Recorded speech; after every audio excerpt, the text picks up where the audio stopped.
Military Broadcast Radio, the station that's giving veterans a voice. Find us on the web at mbradio.us.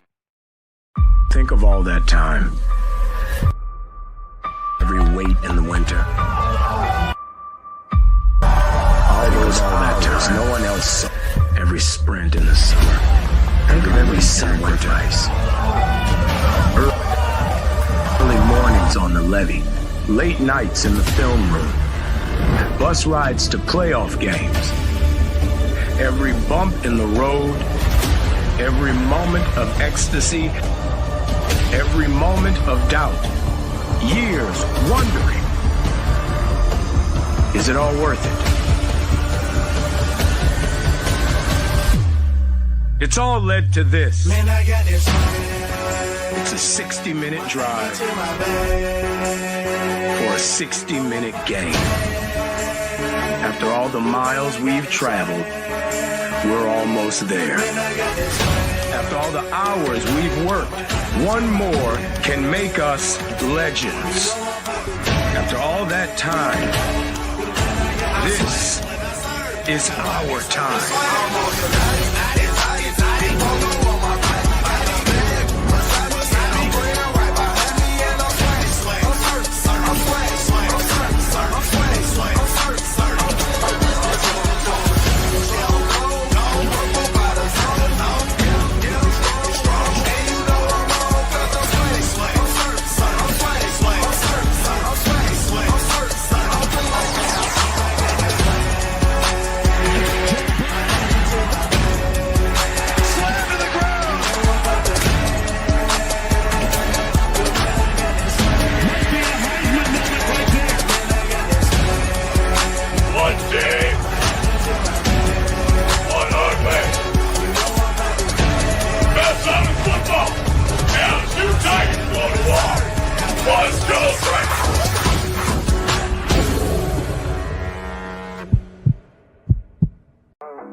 Caveman on the line. HG got the stats. No filters, no suits, just facts on blast. He seems like no nonsense guy. Like re-emphasize that for the Saints fans out there on TikTok.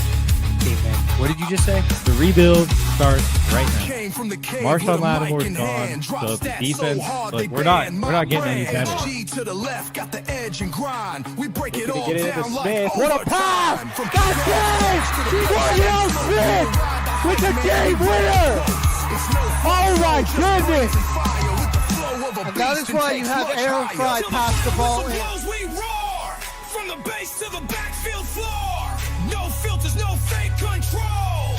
We So really, like you have you have the best quarterback in the league, arguably, the best wide receiver in the league, and you've got the best edge rusher in terms of total sacks in the season.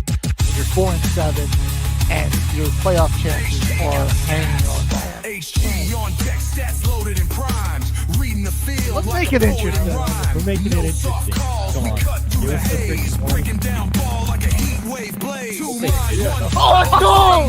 Oh, no. Did not We see through the hype. Call out the Warriors.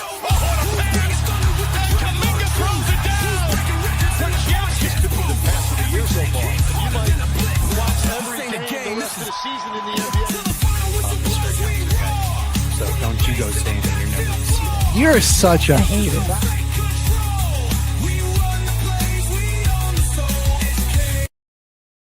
The station where our veterans' voices are heard, MBR Talk. Hey, thanks for tuning in. Welcome, Quack. Program are those of the speakers and do not necessarily reflect the views or positions of any entities they represent. Find us on the web at mbradio.us. For your You are looking live, everyone, at Till the Final Whistle. What's going on? We're not at the studio today. Our boy Joel's got some back pain. Real bad back pain. We're just here in our respective man caves. I can't really see her, but there's a special. Oh, there we go. I got my personal statisticians here. There we go. You're on the books today. You're all set up. Ever wonder where I get all my information from? These guys. Hey, there we go. There we go. That's what they do at home, man. They're just researching stuff. Well, we do want to give a shout out to Joel. He might have to go to the ER on Friday. So fingers crossed he's all good. Oh yeah, I'm hoping it's not serious. Like my dad slipped a few discs on his back a while back, and that was an ordeal. He had to get a lot of surgery, and got to a point where he was in like such bad pain he couldn't even move. Yeah, it sounds like it's been pretty bad for him the last weekend. So yeah, I hope it's not that serious. We're thinking about you, Joel. We want you to be. We want you in the studio again, man. Yeah. So, prayers for you, brother. Well, what should we dive into first here? We have the first week of preseason. Football's back, baby. It is back. Saints are gonna stink, man. For it. I mean, we got you. Your Saints had a game. Our Broncos had a game. I feel like we start there. You wanna go Saints or Broncos, man? Let's just rip the Band-Aid off, man. We couldn't hold them. Saints lose at 27-13 against the Chargers in this one. And I mean, kind of a rough day for the ones on the offensive line. It was our ones against their twos. Man, we were just not blocking them. We were just not blocking them. I will say, I think overall, Shuck actually looked pretty good. I mean, he had that pretty bad pick 6 early, but he bounced back nicely. Ended up finishing 15-22, 165. Got a touchdown later. So he got a touchdown the next drive after the pick 6. That's what I love to see. I love to see him bounce back like that. And honestly, he had another throw. He could have had a nice touchdown. He barely missed the guy, a step off. I mean, he just seems like he's not used to the NFL speed of the game yet. That's what I was going to say. It just seemed like he was, adjusting and not used to NFL tempo and everything. That's why you have the preseason. That's nothing to be concerned about. I mean, it's a rookie quarterback. It's good to see these have these issues in a preseason game. You as a coach can then help. Yeah, Kellen Moore has honestly some good film of him to look at from just this one game. In my opinion, I think he kind of even if he played bad in anyone's eyes, I think he got some good tape out for actual improvement to develop his game. I mean, it's pretty good film where they actually schemed a great look for him, and they're like, hey, this is where your eyes need to be on this type of play, because you got 2 guys open in the seam, or 2 guys open right in the gap of the 2 high safety that they just ran. Just showing him where his eyes need to be on certain looks, and when they call certain plays, I mean, there's they already know what they got to work on. Yeah. It's not like Anthony Richardson, or just letting free guys come in the backfield and blow them up. I mean, besides the interception, and then there was another throw that it should have probably been picked off, but he kind of got away with it.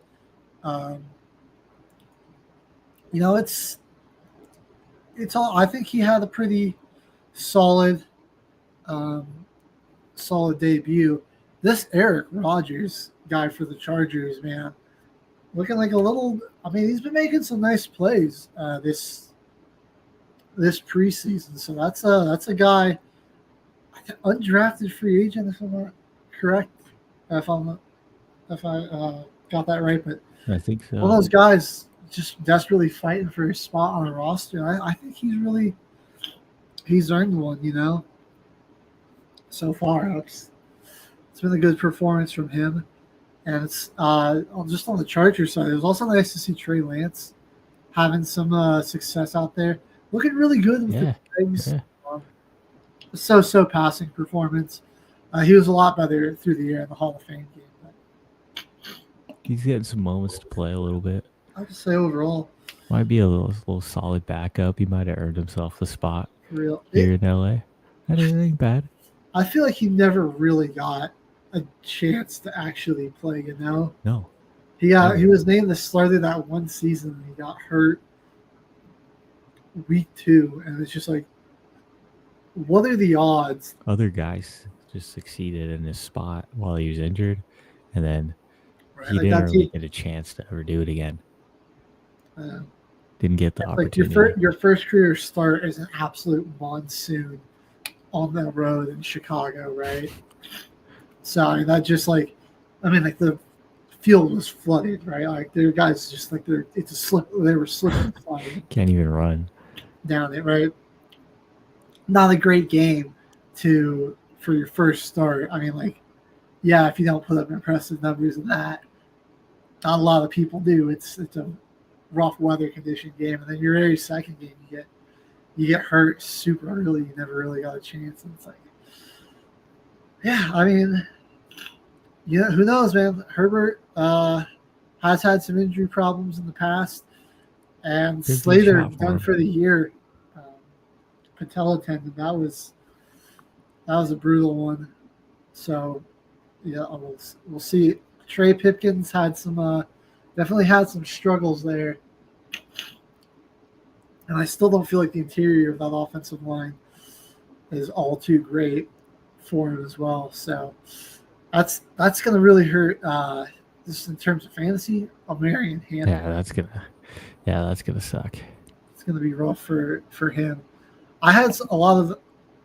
I was pretty excited for him. I thought, now I'm like, oh man, he's a bit of a risk to take if he's turning into more of a luxury pick, where it's like,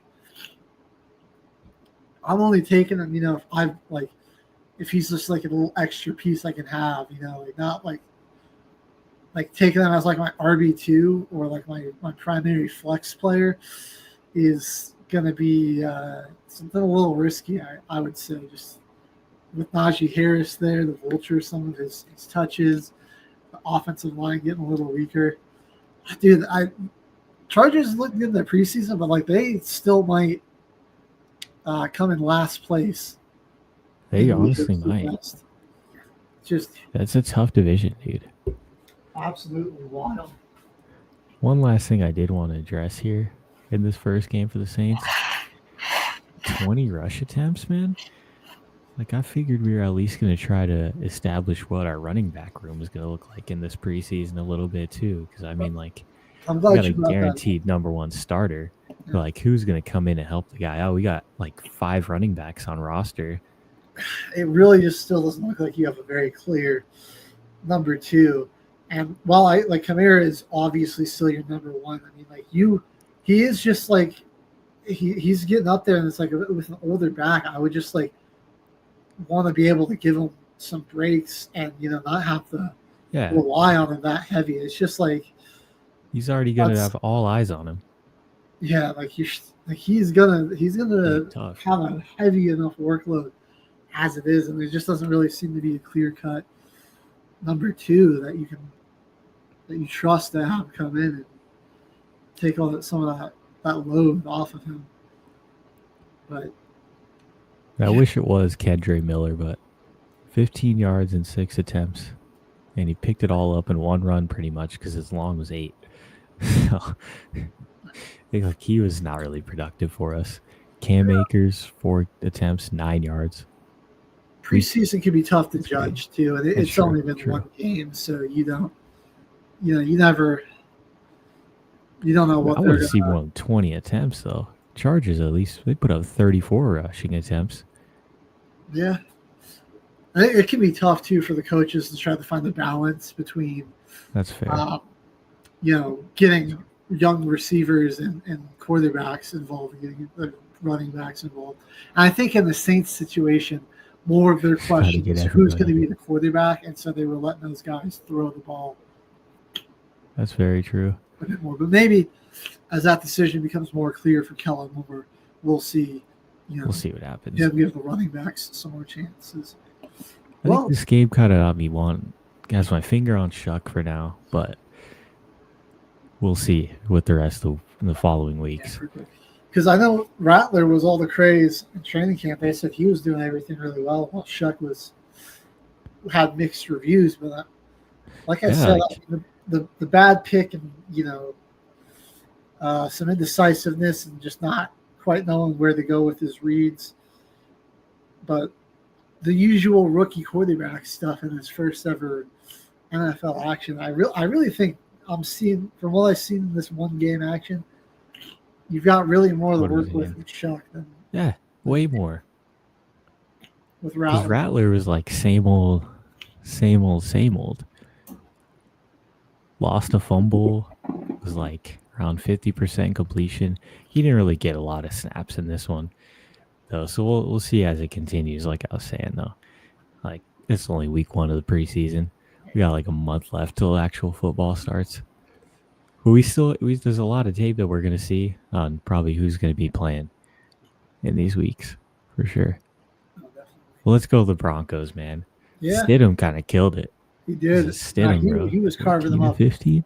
My takeaway from this game was, okay, the starting team maybe needs to lock in and focus a bit more, because the offense did not look great, and the first team offense, Bo was kind of off on some throws. Cortland had a drop, just a pass you expect him to usually catch. And then obviously the defense gave up that opening drive touchdown. But then after that, the defense was just locked down. They forced 5 turnovers. There's 3 interceptions, 2 fumbles. That one from James Skinner there. I was like, right, I'm getting back from work, tuning into the game. I barely even got to watch that much. James Skinner blows up the A-gap. Amir Abdul just right in the chest, fumbles it. Right. Broncos recover and score. The defense certainly has a lot of good depth. I mean, the 2s and 3s. There was a lot of great plays from those guys there. Even Courtney, not Courtney Jackson. Savion Jones, the rookie, I thought he had some impressive. He played plays. solid, man. Hugh Robinson, some limited snaps, looked pretty good too. We were cycling through a lot of people. I mean, Chris Abrams drained. He still looks good. Jonah Ellis, I really like second-year player out of Utah. I mean, this is a deep defensive roster. Like, it's gonna be tough. Like, who do you cut, man? Like, a lot of guys were making plays on that defensive side of the ball. I mean, after that opening drive touchdown, the Niners just got absolutely nothing. Yeah, it was a scoreless 3 quarters after 9 in the first. And you know what I didn't think I'd be saying that from this first preseason game? Tyler Bidet looked like the best running back for the Broncos out there. I think he had 5 carries, 32 yards, but I mean, he seemed pretty decisive. He had some good speed, hitting holes. Ripped off some decent chunk yardage plays. So it makes this running back situation even more hairy, because that was already kind of one of the guys you're thinking, okay, he might not make it. He might not make the cut. Comes out, starts playing his butt off. Gets some solid number 2 carries. Didn't see a whole lot of improvement in the running game, which is a little disheartening for me. I'm also I'm taking it with a grain of salt, because I just can't imagine Sean Payton's getting too complicated or trying too much with this running game. So it could just really be trying not to show off too much of your playbook. That's true. Yeah. Before the season starts. No carries from J.K. Dobbins in this one, so I think he caught a screen pass, and that was it. They didn't really use him, which that kind of we've seen what Dobbins can do when he's healthy. I would just let him wait till the regular season. because just with his injury. Yeah, he had one catch, 4 yards. Yeah, got a little screen pass, but mainly letting the other guys go get the carries in this one. But I mean, Yeah, I'm bringing it back to Jared Stidham because he was just absolutely sick in this one.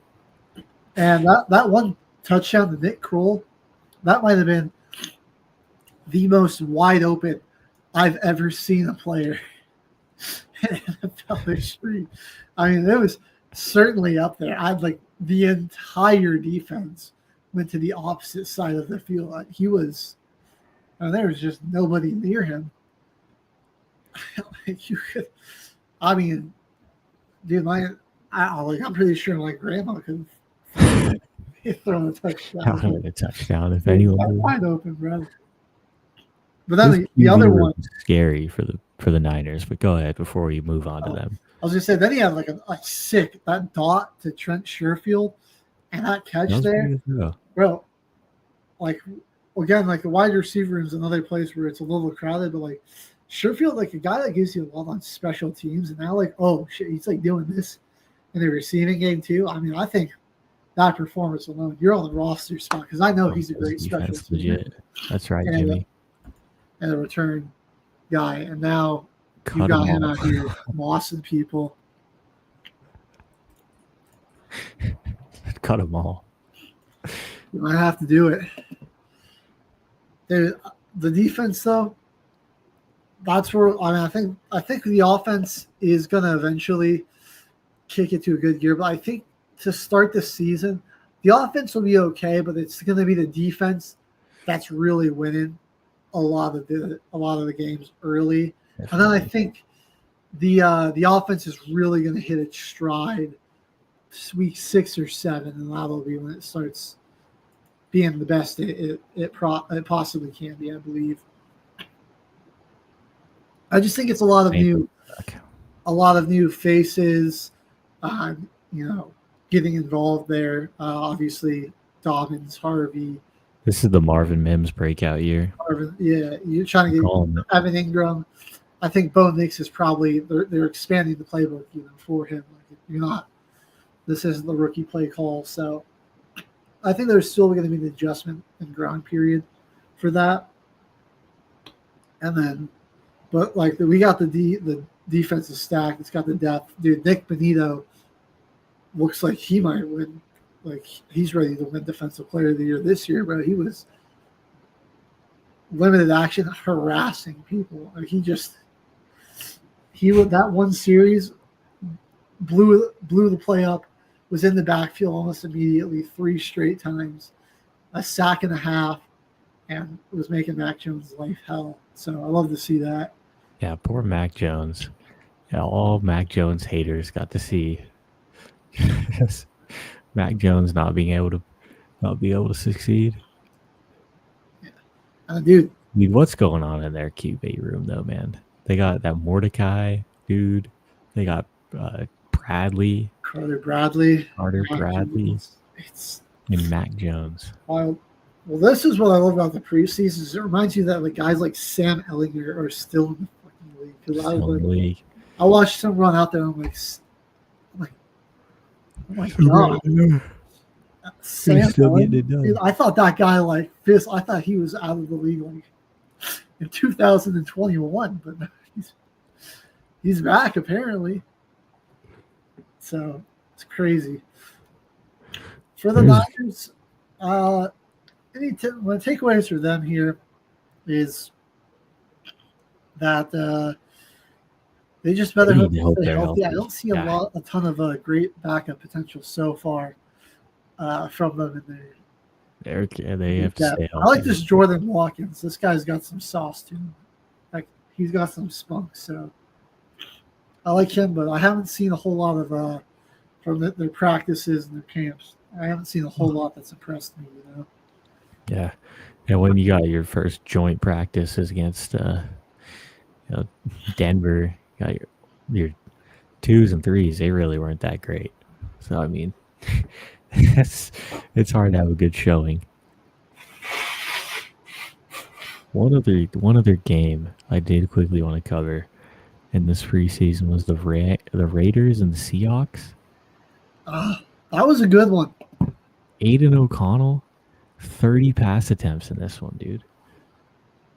They were really letting him sling it. He did not. O'Connell did not look good. He was pretty bad. 18 of 30. 2 picks. A lot of passes where you're just like, what was the thought process here? Yeah, really we might actually see Cam Miller as the backup. Yeah. Bro, Cam Miller, though, the disciple of Tom Brady. Yep. That guy, he was sick. I mean, he had an absolute dot. The 2-minute drill, trying to get to this Shedrick Jackson. Like those guys in that 2-minute drill hooked up for 2 nice throw-in catches, got them in the field goal range, and then I just can't believe it got blocked. Yeah, we might not, Jimmy. It's tough. It's gonna be a tough year. But no, I agree with you there. I think Cam Miller might actually be the backup for Geno this year. I mean, Aiden's been state, bro. Like that's. I mean, there's gotta be something there. If like the only pick Tom Brady gets involved with is that game. You know, it's got to be something. He's the greatest quarterback of all time for a reason. You know? He sees true. See something in Cam Miller. I think it might be time to start fading Ashton Genty just a little bit. Maybe the hype's we're hyping them up too much, or just terrible play call because 3 carries for -1 yards. Is this offensive line just not as good as we think it is? Because Raiders, that might be the case. But also, he had 1 carry for 3 yards, and then the next 2 were a tackle for loss. So I really feel like he could have also just been, oh, here's Ashton Genty. Let's fully run commit. This guy. Yeah, they're like, we know what's coming. Like he got 1 gain, and they're like, yeah, no, you're not getting a single yard. They're going to hold you in dog pound until the season starts. 37-year-old Darren Sproles. Like, I think he'll be good, but O'Connell is a car insurance salesman. It's going to be Cam Miller in there, dude. Let's be honest, though. Like, it's going to be a little bit different for Genty going up against NFL defenders. You know, you're not running against San Jose State's defense. You know, you're playing professional football players. Like, how many dudes are even gonna make a practice squad on Wyoming's, starting defense? Like, now you're playing like the best of the best from the SEC, the Big Ten, all the Power Fives, and the elite players from Group of 5 schools. Like, he'll still be good. Be prepared for him to have a slower start, I think. And they got Mostert there. They still got Sincere McCormick. And they still got Zamir White. So, brought in Raheem Mostert, bro. That's what a random running back room. Yeah, they have Mostert. They got McCormick, Zamir White still, Dylan Laub. I forget about that guy too. You forget dudes like that are still in the NFL. I mean, it's a weird running back room that's probably going to be pretty mixed in carries. Like White was their running back 1 last year. They just decided to stop giving him the ball. On the Seahawks side, man, I want Jalen Milroe. I think he looked solid, dude. He's cool. He's pretty cool. 6-10. I mean, nothing like he didn't play a whole lot. It was mostly Drew Lock. Made some solid plays with his legs. Looked decent throwing the football. I think the real steal here is Torrey Horton, though. That was it. The guy, honestly, if it weren't for injuries in college, would have probably been like a day 2 pick, That's the guy. He was solid for him, dude. He's going to be like BTJ last year. He's just going to have a sneaky good year. Think about, he's got like Cooper Kupp and JSN ahead of him. So I mean, like that. He'd be sneaky. Like certainly not going to be, getting team like the best, pass coverage guy when you're playing opposing teams. It gives you a real chance to. And they got the stand regular out, make a season name for team and yourself. throwing him the ball. Sam Darnold. Right. It's all going to really come down to Sam Darnold, though, bro, because I don't think the Seahawks offensive line is much improved. Will it be as bad as it was last year? I certainly don't think so, but like, will it be good enough for Darnold to feel comfortable back there? Gino's freaking about to get retired last year. All the pressure that he was under, dude. There was no way. It's going to be real interesting. This was a fun game, though, to have Gino come back to Seattle. Right. Those fans. Flipping the fans the off. best picture. It's That freaking picture's sports so history cool. right I there. mean, It's iconic. I'm a Broncos fan, and even like that picture goes pretty hard. Like in the stupid sign too, bigger bust, Geno Smith or Jamarcus Russell. Well, With Pete Carroll head coaching against them too. Right. It's like crazy. okay, like Geno was just your quarterback last year. He took y'all to the playoffs a year, like when like everyone thought you were going to be just terrible. And Jamarcus Russell was like the first overall pick and just absolutely shit the bed. Like Geno's put together some quality seasons. Like just a dumb question. All right. The Saints should have picked Shedeur Sanders as he goes 14 of 23, 138 yards and 2 touchdowns. And they beat the Panthers by 20. Just proving that Saints passed up on him twice. I'll say, like, Shedeur did still have that issue of kind of, trying to extend plays too long or bailing out of the pocket too soon. But for the most part, I mean, like, very, like, layering passes. He looked very accurate. 2 impressive touchdowns. Seemed, for the most part, very confident and calm back there. And it's just like, I mean, every day it's like the more and more I see, I'm like, what could he have possibly done to piss all these teams off so much that they let him drop so far? I don't get it.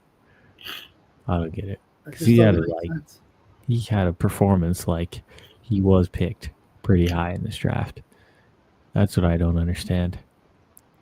I mean, I would say no chance of the preseason weekend. He probably was like he was at least a top 5 performance. He was given no chance at all. That's what I think. Cleveland,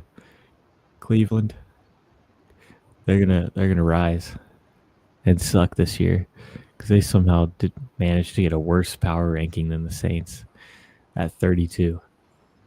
The Saints got 31. Yeah, Cleveland's like, it's interesting because they really got like nobody to throw the ball to besides like Jerry Jeudy and David Njoku. The running back room, we'll see how, like, if Quinshawn Judkins. Sal Cannella is their leading receiver in this one. Dude, Arlington Renegades legend Sal Cannella, bro. Who was a dog in the UFL. Don't forget him. He was. I also forgot they drafted Dylan Sampson. Like, yeah. So, who's going to be the starting running back? I mean, they still got Jerome Ford there too. And well, I mean, that's pretty obvious who the starting running back is. That's Nick Chubb. He's on the Texans, bro. What? Yeah, dude. What? They I don't know if he got traded or if the Browns just let him go, but the Texans picked him up, bro. Wow. I mean, the Texans O-line's freaking terrible. What the heck is that? Yeah. He's gonna freaking break his leg again or something. Yeah, probably. Redacted information. Take that off the show. We're gonna cut that out. I don't know. I'm looking here at the Panthers. They're everyone that got in the game there.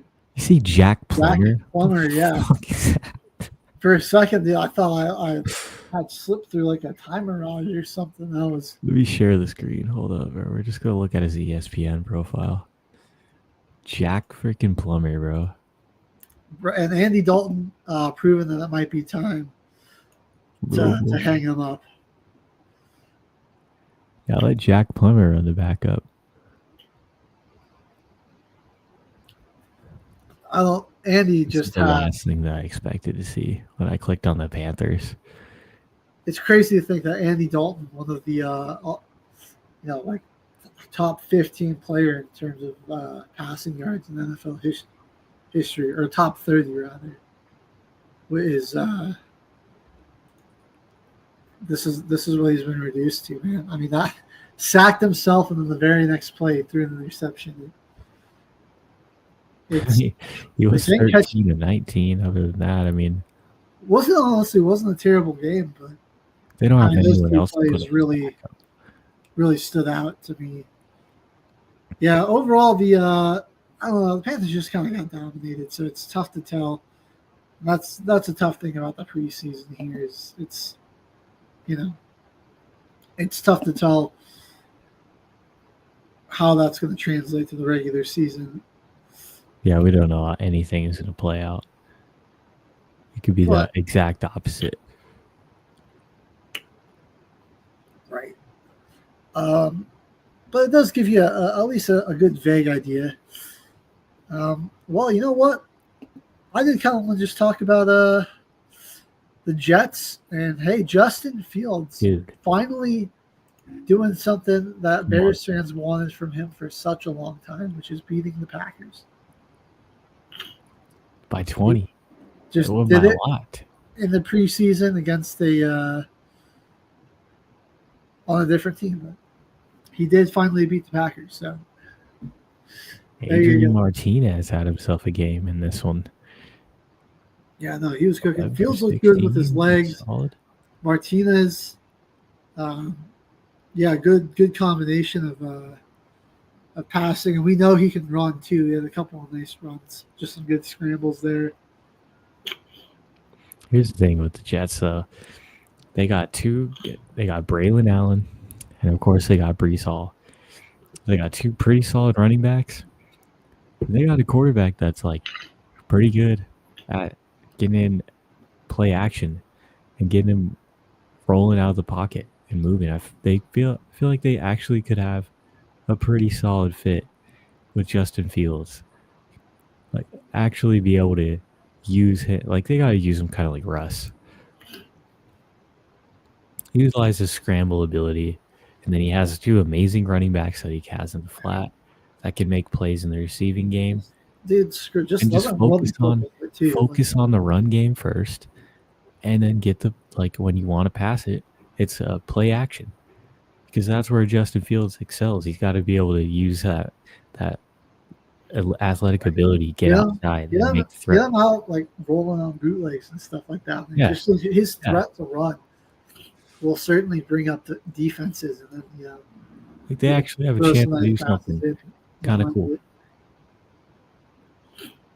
I'm looking here. The Jets got a guy named Bump Cooper. That's an awesome name. I fuck with that name. That's pretty cool. Pretty sick. That is pretty sick. Yeah. I'll say when it comes to rushing, like the Jets did that really well in this game, so I think that might be their strongest. It's looking like that's their identity. Aaron Glenn. It's probably just going to be defense and running the freaking ball, baby. Aaron Glenn's going to bring some classic football to the Jets. I like that. I like the sound of that. Some just good run the freaking rock, smash mouth football. Pound the rock and play some good defense. That's all you need to do. Let Justin Fields get active in a bootleg every once in a while. Hit some quick game or scramble and literally just run more. And their offense is probably going to be so much like 80% runs, 20% pass this season. Oh, yeah. Well, Malik Willis, also backup legend in Green Bay. For the forever guy, maybe even next up for Jordan Love. Who knows? Yeah, it was a rough game out of the Packers offense, which I don't think that'll be the real, Green Bay. Yeah, that's definitely not going to Like, be the final. yeah, they just obviously there's still a lot of kicks and stuff that they got to work out there. So I know it's just a preseason game, but this makes me kind of think that the Bengals are just effed in terms of defensively. I mean, Joe Burrow is going to have to Yeah, average 34 points 400 allowed. yards and like 5 touchdowns a game for them to make the Mickey, playoffs. only 5 incompletions. Dude, he was carving up their starting defense. I mean, he took whatever he wanted. It was at will. Just took siege. Yeah. It's unfortunate. I mean, there weren't even like AJ Brown or Devontae Smith. Like, those guys weren't even really out on the field at all. No. This was all backups, dude. And I like Darius Cooper, Yeah, Darius Johnny Cooper, Wilson. Like, those guys are just Will carving Shipley. you up. Especially Cooper, man. And then, Cooper, 6 catches, 82 and a touch. What a game. What a game from the backups of Philly. Showing league that the Bengals are going to suck again. It's like Joe Burrow had a few series, man. He 2 touchdowns. He was 9 of 10 for 123 and 2 touchdowns. Jamar Chase being guarded by Kelly Ringo was like hydrogen bomb versus coughing baby. Desmond Ritter's on the freaking Bengals. What the heck? And then Dorian Thompson-Robinson is replacing Kenny Pickett. Eagles. So it's essentially like a QB swap between the Browns. I think it was, but yeah, it might have been the trade. And the Eagles win. Because Pickett's not even able to play. He got injured. He got injured in the training camp. Right. So, I mean, Tanner McKee, bro, Eagles fleece another team. what he did filling in for Hurts when he got hurt in the regular season, and this, I mean, you got to feel real confident about that guy being I know. your QB too. Like, wow. They're pretty good there. They're doing well. And the Eagles, they dodged the bullet with Landon Dickerson only getting it was a minor injury, but like all signs are pointing to it potentially being a meniscus tear, which would have ended his season. But now it's I forgot what the actual injury was, but something that's just going to require minor surgery. Might miss the first few weeks, but he'll be out there. And I think, like Saquon was already a beast last year. Now A.J. Dillon's his backup. I forgot they got Give him A.J. Dillon. some breathers. I mean, like A.J. Dillon was like a fringe starter. I think like he was running a two-headed backfield there in Green Bay, and then he was just hurt, couldn't play last year. I mean, good power back if you get him, but he's got great speed. He'll be a pretty solid player for him. I can't imagine he'll get too many touches because like you're gonna just want Saquon on the field as much as possible. But a real nice change of pace back. Yeah, like what you got coming in for you.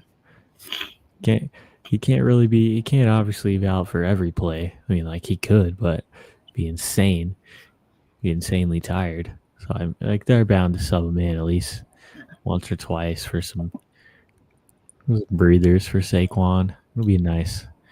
It'll be good for him. Take some load off him this year. Well, I think we gotta get to this game because this had absolutely the best moment of the entire preseason weekend. Steelers, Jaguars, Cam Little, dude, nailing a 70-yard field goal. That's unreal. We got the clip. Too. Oh yeah, play that clip because if you haven't seen this, let's go. Let's show everybody real quick. It's amazing. Listen, we're not joking. This kid can really drill the ball. Holy smokes. They got a shot. He just kicked a 70-yard field goal. Are you kidding me? Crazy. I've never seen that. The NFL record. Breaks the NFL record. Too bad it's not going to count because it's preseason, but I mean, could you like? I mean, I Make just a think about preseason like. record book. I mean, now that you know he can do it, like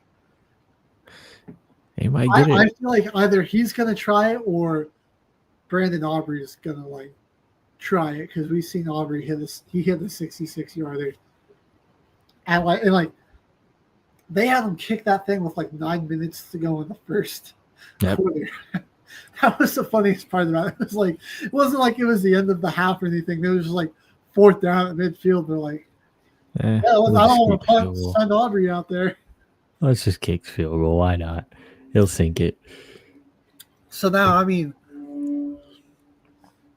I know for like if you're a coach and shit, it's about to be the end of the half, end of the game, and you've seen Little do it in the preseason, or you're Schottenheimer in Dallas. You know Aubrey's got the leg, and you've seen someone else do it in Jacksonville too. I mean, that's I'm not sure how much of a factor humidity plays into it, but I know it's a little tougher to get distance when you're when it's more humid air too. That's why like the thin, dry mountain air of Colorado is so ideal for it. But yeah, ball flies easier. I mean, what are they feeding kickers nowadays? Just lifting weights with one leg. They're just turning into something else.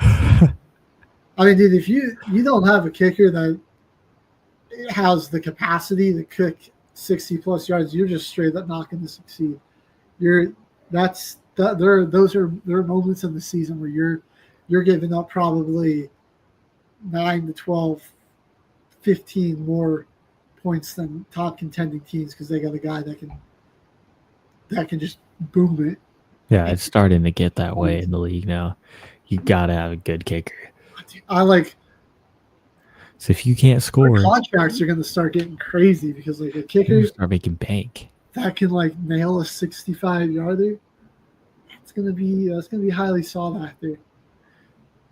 Kickers are going to start getting treated like those top tier players in the league now. Honestly, they're going to be more than like defensive linemen. Linebackers would be crazy. Yeah. Let's see, but some other notes from that game. Obviously, the 7-yard field goal was pretty sick. Skylar Thompson with one of the best performances of the preseason weekend. 20 of 28, 233, 3 touchdowns. Kid still got it, man. He was slinging it. Both of the Steelers' backup quarterbacks were pretty good. Rudolph, solid 9 to 10 in his limited action there too. The backfield though looks very suspect. Yeah, that's gonna be interesting. Let's see. Lou Nichols, Trey Sermon, Caleb Johnson, Evan Hull. Yeah. Oh man. Woof. Bayshall Tootin there. He had a sick touchdown in this one where he just like kept the legs trending the offensive line, pushed them into the end zone. T-Law, man, make or break, really a make or break year for him. And dude, Travis Hunter may want to stay on the defensive side of the ball because what was that hospital pass that he gave Brian Thomas Jr.? Like the fact that he just got up and was like okay after that is miraculous because I mean T-Law hung him up like wet laundry. Yeah, he might want to. It really is a make or break year for T-Law. I mean, what do they admit? What's the next step here if it doesn't work out this season? Or like if they have another bad year, they're just gonna straight up just get rid of him. I'm not even necessarily saying like playoffs, but like there needs to be like clear signs that that playoff run that you guys went on in 23. That's the real Trevor Lawrence and not the one that's kind of struggled. And obviously the team's had to deal with some injuries and hasn't always been the most talented. They've got a fair amount of talent. I don't think it's a deep enough roster to be super competitive, but I think there should be good numbers. And limited turnovers.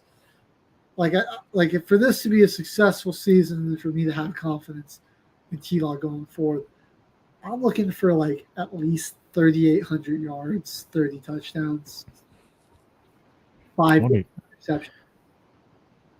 I want a good year from him too, honestly. Sneak a couple of rushing TDs in there as well. Like that doesn't even have to be anything insane, but because I feel that you gotta. I mean, it's got to be solid numbers and numbers that make you think, okay, we put a little more talent on this roster, and that can only go up. Yeah, we need to see something. We gotta see something. Like you're saying, it's got to be like that, similar to that playoff run. So I feel like they have some weapons for them. They're just younger guys. Like they need to figure out who's going to be starting at their running back. This ETN last year was not really it. Tank Bigsby had one good game, and then they had like no rushing attack besides that. So if they're able to take some of the load off of Trevor Lawrence, I think it might be able to actually do it. If he's going out there and just having to throw the ball and throw back into every game, it's gonna be Trevor Lawrence gone. Trevor Lawrence out of there. And that's the thing is like, I think they're going to probably like they need to be like a middle of the pack team because I think they have just a very average roster. Like the defense, I don't think it's bad by any means, but nothing doesn't. There's not really besides like Josh Hines Allen. There isn't really anybody that strikes a ton of fear into me.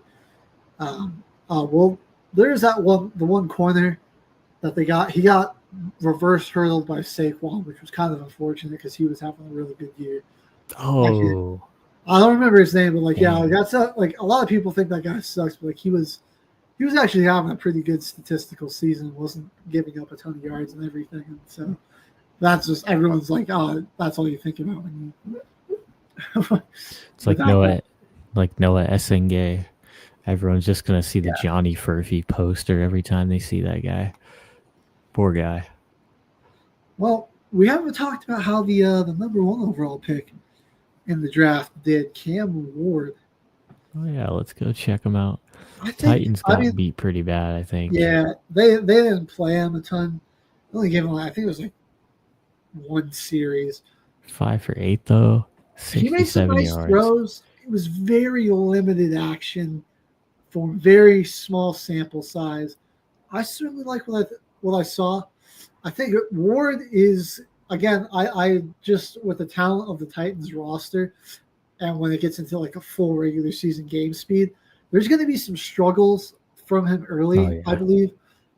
But I think like he'll hit his stride pretty quickly. Like weeks 4 or 5, man. Like I really think it'll start to click. He looks like he has a ton of confidence back there. He's got great feel in the pocket, great touch and accuracy. So just like real things that are going to help him excel in the NFL, and understanding, the playbook schemes and all of that, and just getting used to NFL speed. That'll come naturally, but I'm seeing a lot of great tools. Yeah. That like once he gets accommodated to the game, he should be able to pick up and get going really well. He's got a really pretty insane work ethic though too. So I mean, I think we'll see some great improvement from him pretty early in the season as well. He's got Calvin Ridley, baby. Yeah. Come on now. Chicka Congo might actually be pretty solid. Right? Tyler Lockett. Yep. And Joe Chestnut. Julius Chestnut, but I see him on here now. Yeah. He caught a ball. Checka Congo might actually have a good year. He might be a good little safety blanket. Right. Tight end. Backup tight end. Yeah, like if you want to take a backup tight end in your fantasy draft, like sneak him in there at the He might be able to help Cam Ward out a lot in those sticky situations, have a nice tight end to help you out. I mean, their backs can kind of get it going. I think Spears in the screen game can get pretty solid, get going for him pretty good here. I With think Pollard being that Tony one. Pollard. I mean, he's still a pretty elite back. I think Yeah, Pollard and the Titans were just so terrible, but Pollard had a pretty good season he last year. did. He did. It just he kind of got under the rug because the team was just so The terrible. whole team was And I bad. think Spears, they really found out a way to incorporate him into the run game. Like late in the season, like Tajay Spears was adding a lot of value to this offense. So yeah, I mean the Titans looking for Cam Ward. I think a successful rookie season for him. For him, I could see him like 3,500 plus yards and like 25 to 28 touchdowns, something like that.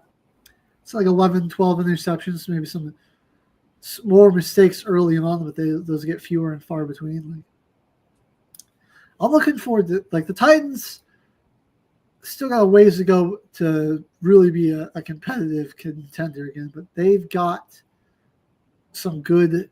They've really got the good building blocks on the rebuild here.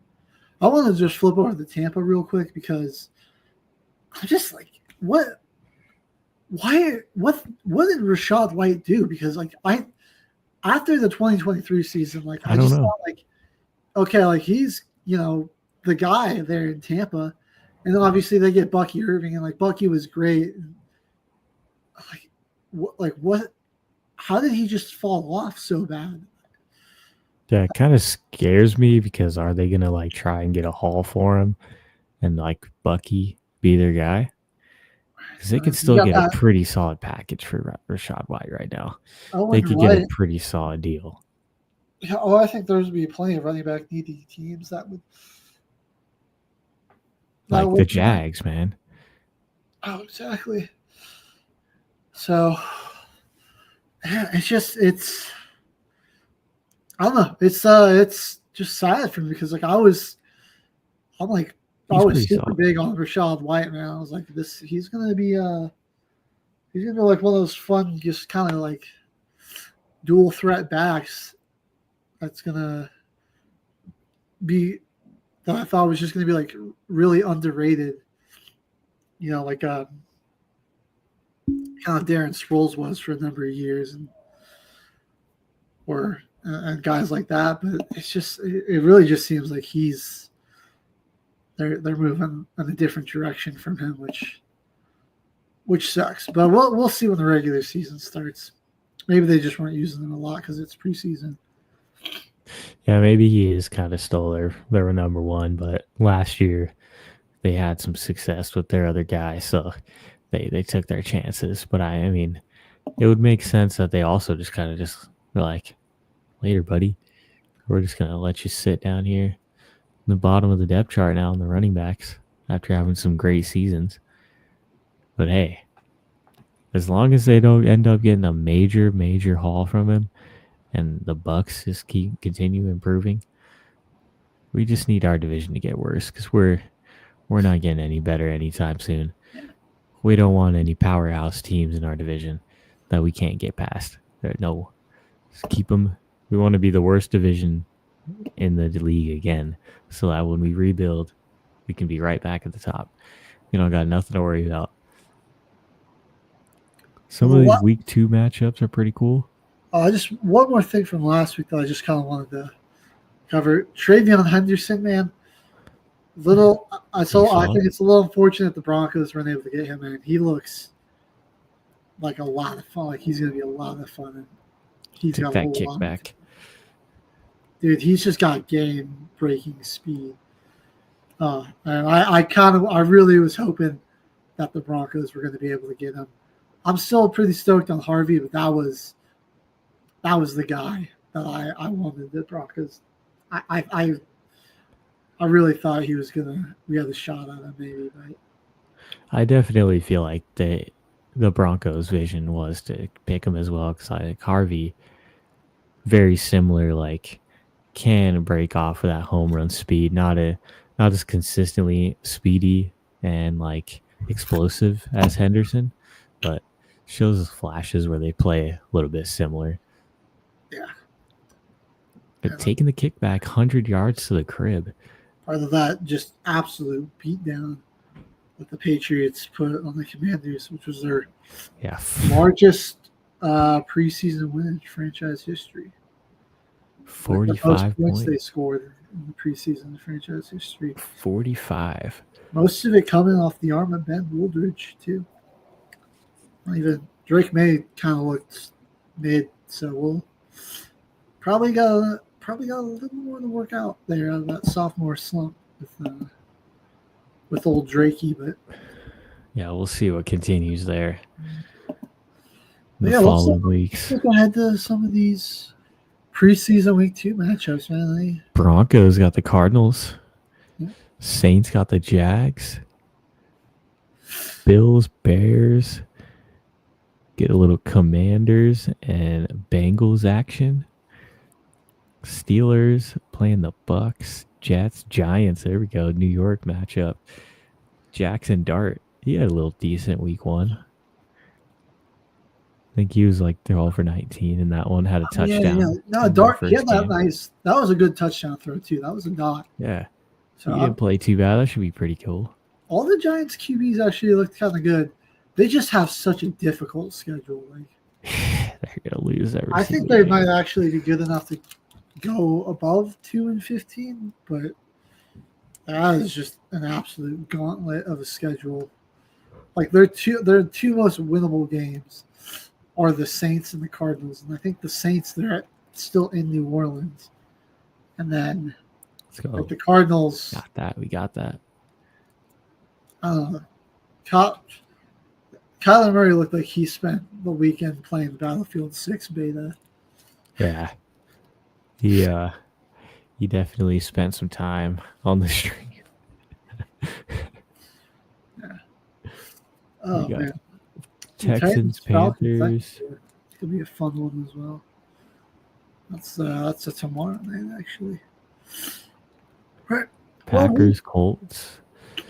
Keep an eye on this, but these are, like we said, just preseasons, more so for figuring out who you're keeping on your team and not what your team's identity is going to be.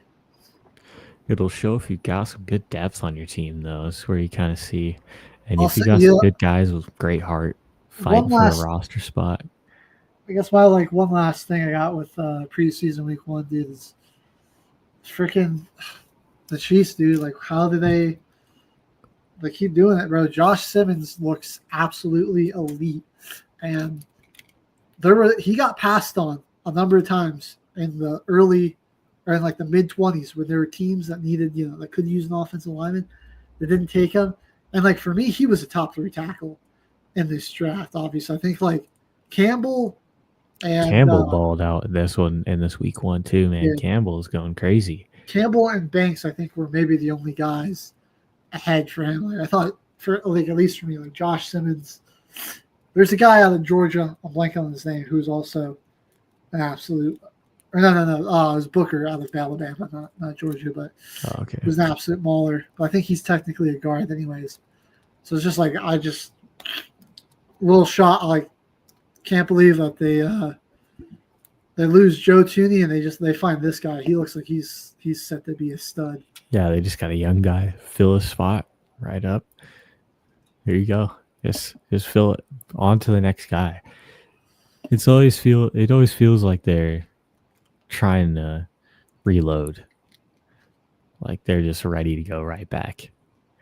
They're a well-run team, man. It's good front office put together. They got a good culture there, and it's going to be a while before rebuild is even a question. It's tough. I thought a small part of me was hoping that there maybe be a little fall off from them, but I think there's still going to be. It doesn't. Yeah, it doesn't feel like there's going to be, and I don't want to. I don't think they're going to get as lucky this year. They got extremely lucky, so I don't think they're going 15-2 again. I think like 4 or 5 losses is definitely possible, but they're a team that's still going to win 12, 13 games. I think they're definitely going to have to play you guys with the starters out in both matchups. It's not going to be a game where they can just take the week off like they did last year. It doesn't matter if they win or lose. And like, let's be real, guys for the Broncos, like for all intents and purposes, did go into Arrowhead and beat the Chiefs.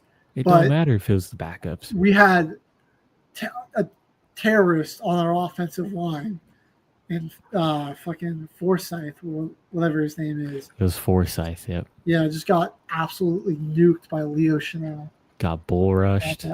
Because they couldn't have had, like, that game couldn't have gone more perfectly, like, in Arrowhead, young QB on the road, like, just absolutely that final drive. Easy field goal range for Will Lutz, milked the clock down to the final seconds. I mean, did like pretty much everything That was perfectly. game, I mean, the Chiefs game were management by because Sean of like Payton. a fucking like real wishy-washy. Was it roughing the passer or hands to the face, something like that? On like when like Mahomes airmailed a pass on third down that would have forced an punt, kept the drive alive, and ended up turning it into a touchdown. That's why that game was close. But I think if at home, their starters in, our starters in, that crowd, it's a good chance the Broncos beat them. Yeah. I'm excited to see those games, man. Those are going to be insane. I can't wait. It's going to be a sixth season. AFC West matchups are just going to be similar. I mean, all those teams are pretty stacked. Are any of them on prime time? Do you know? I believe there's like at least, I know for the Broncos, we play the Chiefs on Christmas Day. So that'll be pretty much I think we prime got time. the Chargers on Monday night, and I know we play the Raiders on Thursday night. So we'll at least 3 on the Broncos, and I think they always, it's just a tradition at this point to do Chiefs and Chargers on Sunday Night Football. Oh, that's the Brazil game. Is Chiefs Chargers this year? Oh yeah, that in Brazil. Saints got 0 prime time games. Like, they usually slap like Chiefs Raiders on Monday night as well. They always make a Thursday night, so that'll probably be a night game there. And then maybe the Chargers Raiders usually doesn't make it on the prime time, so we'll see what happens there. But we've been going for a while, man. I say we hit our first break, probably be our only break of the show, because when we come back, we got another fantasy football mock draft for you. It's getting close to that time, and then we're gonna run it back with another team building challenge. So don't go anywhere. We will be back after this small break. You're watching Till the Final Whistle on Military Broadcast Radio.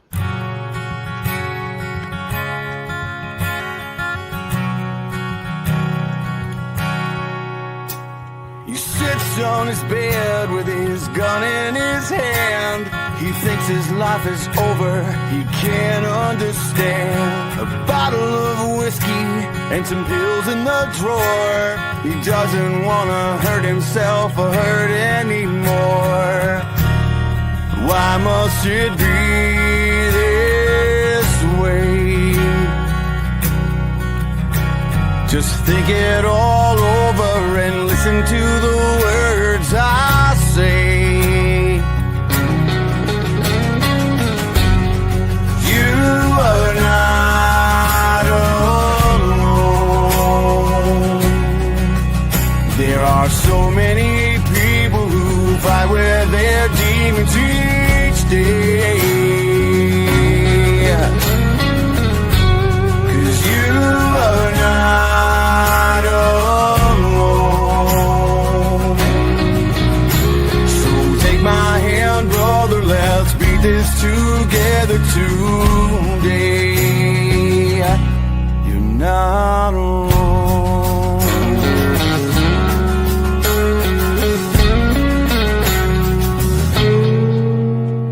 She picks up the clothes that fall loose on the floor. She finds a crumpled letter just behind the door. Begins to read it with tears in her eyes. A horrible feeling takes over inside. Says, honey, can I talk to you?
puts it away, 'cause now he understands.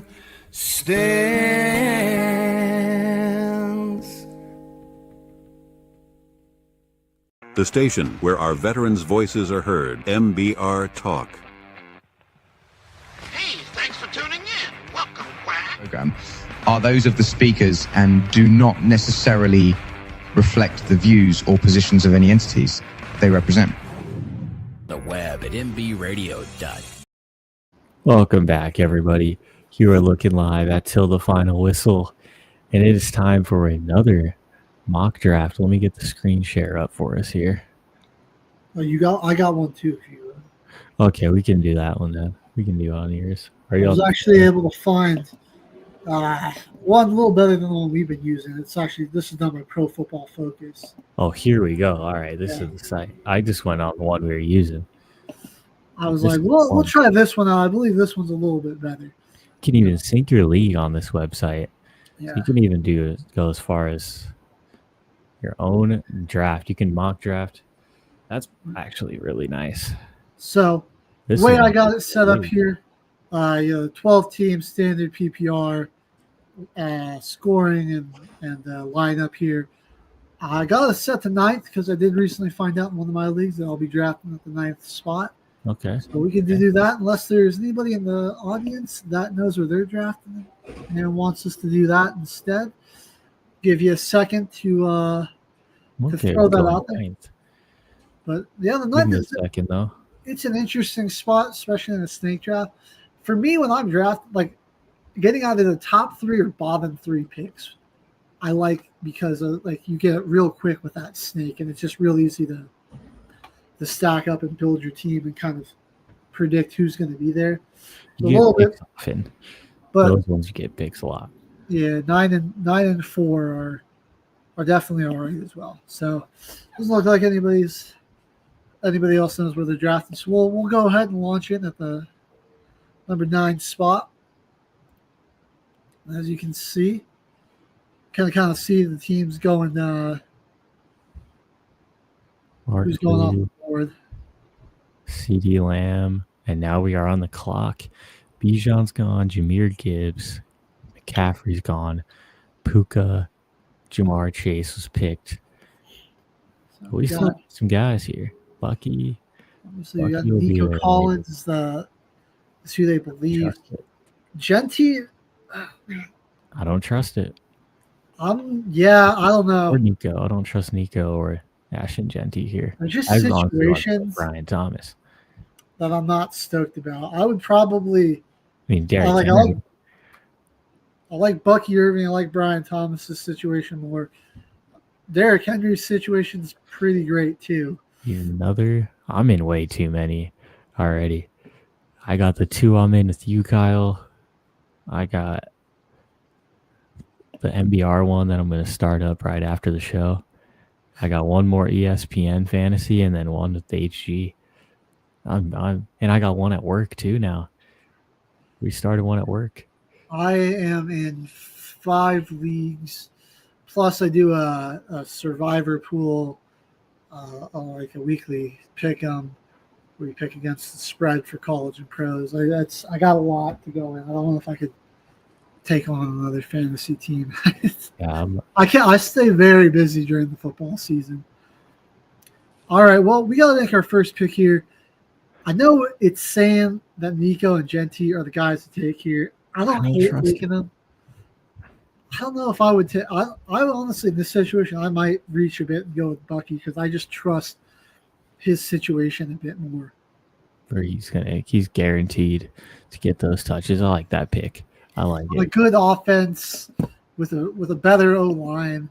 It's just the Raiders O line's a little shaky for me. I think Genty's there's going to be a bit more of a learning curve than we were expecting. I'm only in 2 at the moment. I was asking about the second. Oh, okay, the second league. Yeah, I'm not ready for both of those leagues. I'm ready. I got to try and pitch a comeback because I wasn't able to draft. And you can kind of see like the mocks even feeling it. Like Genty didn't go till 11. Someone took Amon-Ra instead, which I don't hate there either. Now Malik we need Neighbors. a wide receiver, and I see BTJ is still there. I think that for me, that's an easy That's an easy one. pick. We're just going to go Easy ahead one. and grab him there. Achan goes. I think that's sketchy. Again, Achan, I love just the talent, but is he in a bit of a rough situation where I'm like, oh, I don't know. All right, let's see what we got here. I noticed we got some QBs off the board. We got so many available though. Holy crap! All right. I feel like in this situation, I'm okay maybe waiting a a bit. bit before taking someone. Now it's PPR, so I feel like getting another wide receiver is going to be the way to go. Garrett Wilson, Marvin Harrison up there, Terry McLaurin. I like Garrett Wilson. I think that'll be a good pick. Even though it's like the quarterback situation's kind of iffy, like despite like that, he hasn't really had like a super consistent quarterback situation in New York. He's still been solid. He's been a very productive player, so I feel pretty safe taking him there. All right, we're gonna scroll down on here. The clock. See some of the other guys that went. So we got K-Walk, Burrow's off the board, Devontae Adams. Now we could go and grab ourselves another running back. Here. Go maybe get like a rookie to take as our RB2. Like I was just saying, Hampton, I'm a little uncertain about having as my RB2 and having to rely on him like that. I am a little bit now with Harvey because we don't even know who's going to be winning there. Maybe we do go QB here. Let's see what we got quarterback-wise. Yeah, Mahomes is there. Could be a bit more of a resurgent year for Mahomes. Here's the thing. He might not be like as insane with the points in the past, but what he's going to be for you is very steady and like good for like 23 to 26 a week at least, you know? Yeah. And he'll still, I think Rashid Rice is going to be healthy. Hollywood Brown Rice is going to be suspended, but Hollywood Brown's going to be there. Xavier Worthy's kind of breaking out. He's always got that scrambling ability. And he'll toss like a touchdown into a game. I say we take Mahomes here. It's a safe pick, honestly. Other guys on here are probably going to be available later on to be our backup as well. Like Baker might even be available here later, who's a great fantasy backup. I always like to try to get Baker. Oh, when he's gone, he got taken right as I said it. All right, now we get to our pick. Seeing some more tight ends flying off the board. Wow, J.J. McCarthy went above Baker. That's kind of crazy to me. I say now we definitely want to fill in back here. Our running and I don't mind getting a rookie. I maybe feel a little bit better taking Harvey at 5. Since he's still here. I don't really trust Swift or Jones. Not yet. No. A whole lot. Monty there. Monty. Definitely not a bad. That's definitely an intriguing pick, actually. That one kind of piques my interest here. Got a glimmer in my eye. I saw Montgomery right there. Henderson? Travion Henderson, maybe? I'm a little uncertain about Harvey. I think Henderson. I don't know. I kind of think that'd be pretty fun. Would be my worry with him is that he's going to be a very boomer bust. Yeah. Type of back. I kind of say we go Montgomery because he'll be good for a number of goal line touches. That's a pretty safe pick. Like that's a guy that he'll vulture some of those Short yardage plays. Yeah. All right, now we get down to 6 here. Time to start thinking. Let's check our roster here, though. We got Patrick Mahomes. We got Travion Henderson there. Or not Travion Henderson. We got Montgomery. It's right there at the top right by draft picks. The roster. Oh, here we go. Bucky, Montgomery, BTJ, and Garrett Wilson. Let's look for a flex guy. I was gonna say go for a flex here, and JMO. I'm looking at it. I mean, I think Devontae. Oh, freaking Devontae Smith is on there. Yeah, that's dude. I mean, that guy. That is he might freaking wide honestly open in the be books. A wide receiver too. Like that's probably the best wide receiver too. Yeah, come on behind T. now. Higgins. So that's a no-brainer. Yeah, that's an easy one. Got Debo Samuel still on the board as receivers. George Pickens as well. Oh, man. Interesting. So, That I mean, could here be- we are. We don't have a tight end yet. Should we take a gander Let's at what we take a got? look. Tucker, Kincaid. Tyler Warren. Again, That love one the scares me, upside bro. with him. I don't feel great about where he's at. I mean, if we want to go tight end here, I like Tucker Kraft. I kind of like going Tucker Kraft. He's going to be real solid and potentially a breakout player this year. Okay, Pickens goes with the next pick. Yeah, I figured. So we come down here to round 8. Tony Pollard's off Back the on board. the Oh, we board. finally got a defense going, huh? Vikings. Somebody take the Broncos defense, or no? We'll just go with the Vikings. No, Broncos are still there. Let's. All right, yeah, that must have been the guy that picked J.J. McCarthy. Yeah. Viking fan there. Come on. All right. Well, we've got 3 wide receivers. We potentially need another running back here. Isaiah Pacheco on there. Not a whole lot of competition there. And he's honestly, he'll be good like playing by matchup there too. I Yeah, think our wide receivers are really solid. Where we'll be playing 3 wide receivers most of the season anyways. But Pacheco and Montgomery, you can kind of switch those 2 out based on matchups, which is how I'd probably play it, because if we go look at our roster here, Garrett Wilson, BTJ, Devontae Smith, they're in every week. Yeah. those guys are probably in the lineup unless there's a bye week. Montgomery, Pacheco, guys, I would just certainly analyze the matchup and think about what, how they'd be used in those. But Bucky, he's going to be in my lineup every week. We've got 3 wide receivers that are pretty much never coming out. So Pacheco is another guy where it's like That's a steal, in my opinion, right there. you can cycle those guys He's really available. well between who's just got the better matchup. Like Scatabo. It's really about to get picked right now. Okay. It said it was drafting him. let's see. There we go. Broncos defense is off the board. Did anybody where'd Scatabo go? Is he off the board? He's still there. He's a 4th Okay. one down on the. Well, we're seeing some defenses fly off the board now. We're in round 9. Yeah, they're getting picked. I think we might as well go and take one. Let's see who's available here.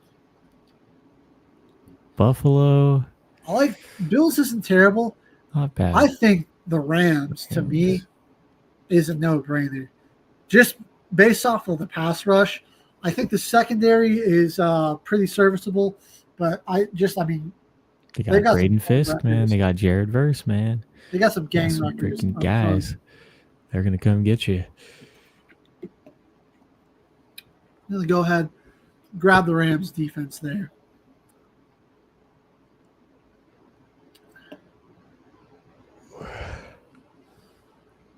All right, we come down in the round 10. Now let's see who's We got what, 3 and 3 on the wide receivers and the. Maybe another QB. See who's there at quarterback. Brock Purdy. I honestly Jared don't. Goff, man. Whoa. Prescott's down there. I honestly don't hate waiting a little bit We can longer. wait. Maybe There's a filling lot of up on their people. skill position. You know what I'm saying? There's a lot of people available still. Looking at wide receivers here.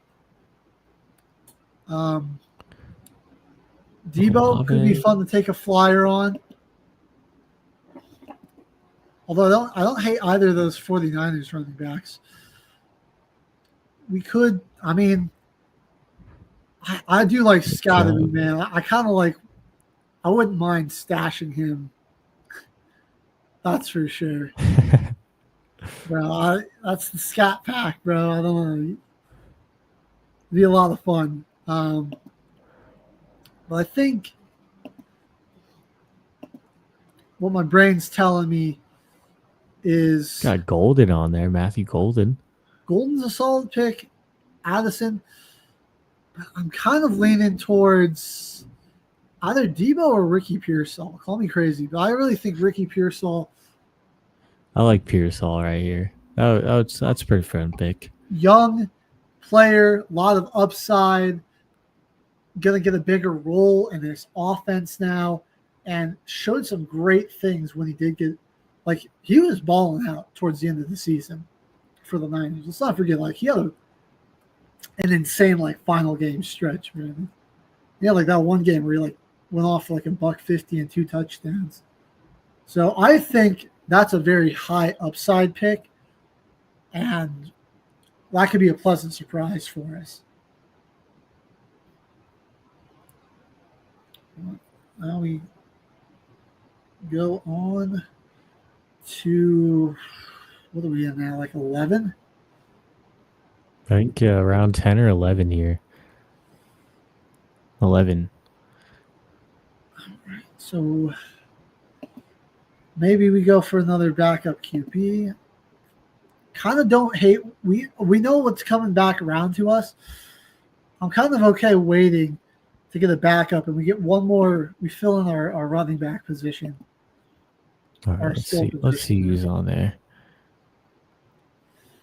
Javonte, Dylan Sampson, Nick Chubb, Jaden Blue, Allen Etienne, Braylon Allen could be interesting. I don't know though. I honestly, I like where your head's at. I like that Braylon Allen pick. We really don't know like what's going on with Breece Hall, and I think that there's a good chance that that's still like a big 50-50 backfield there. True. He split some carries. I kind of like that pick. I like drafting for the upside there. Now, I like it. We're looking at our roster here. So backups, defense. Braylon Allen, Pearsall. 3 spots available.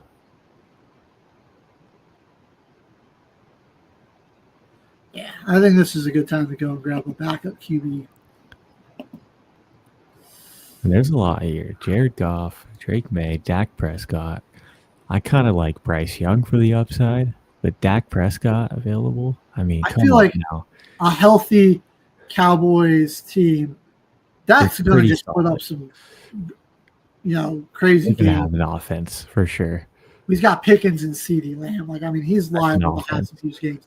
And now with Mahomes, like, honestly, like, we got Mahomes. Like, there might be situations where I have Dak, and I'm like, I don't like. He's playing the, he's like they're playing the Cardinals at home, or like they got the Browns at home, or the Giants at home.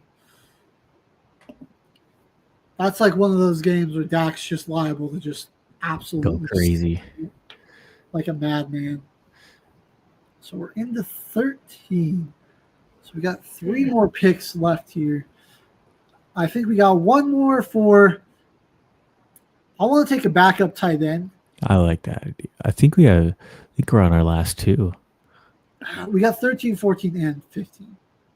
Oh yeah. So let's see. Look back to us here. There he is. Isaiah Likely. Oh jeez, no. Oh, We're not falling. get him for it. away. But I say let's stash Likely. Injured. That's why he dropped. But he comes back. He could be like tight end 1. He's only Very going to be involved. out for 6 weeks, right? Right. I So mean, that's a bit of a. We're playing the long game with that one, but as long as everything goes well and we stay healthy, that could pay dividends for us down the stretch.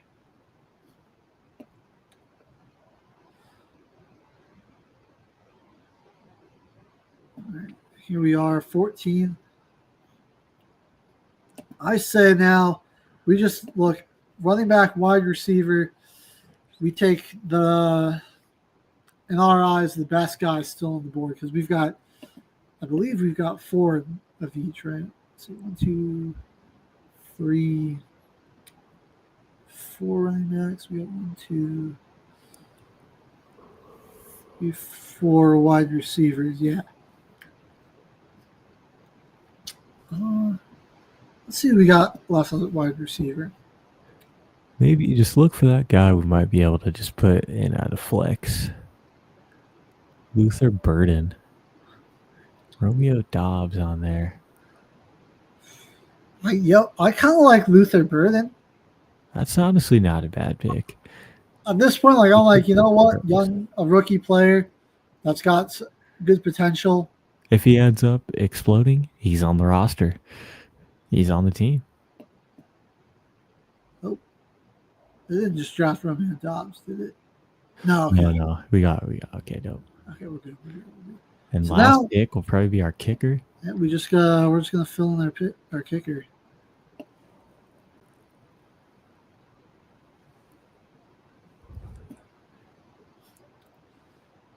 That's all we need to complete the season.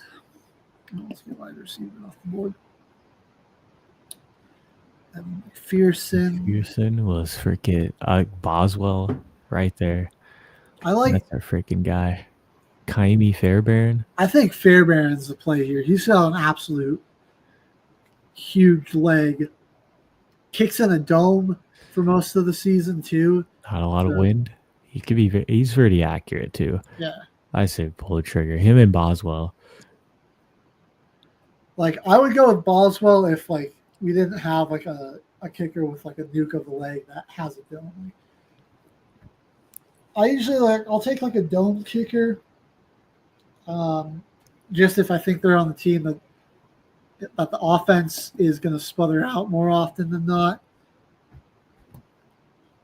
and they got good conditions to kick in. Our best pick was Fairbairn. Go A- grade. But this is just what Pro Football Focus rates it. So I mean, these were all. I say a C plus is like that's slightly above average because like the C's average. So then you got your B minuses, which are above average. So I don't hate this team though. I think this one you'll have to. It's a little more matchup, analyzing matchups and determining who you want to play on what week. But I think like in a PPR league, we've got 3 wide receivers that you can basically count on to start almost every week. 2 QBs that you can really play depending on matchups. But they're both, good quarterbacks. Like Dak's just got a lot of weapons. Mahomes is obviously one of the best in the league.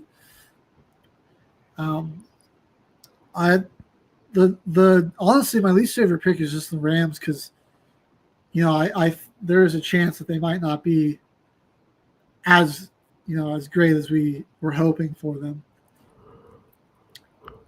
And the defenses, they started to go early in this one, so it was pretty hard to. It was pretty hard to get that Broncos defense again, like we did last time.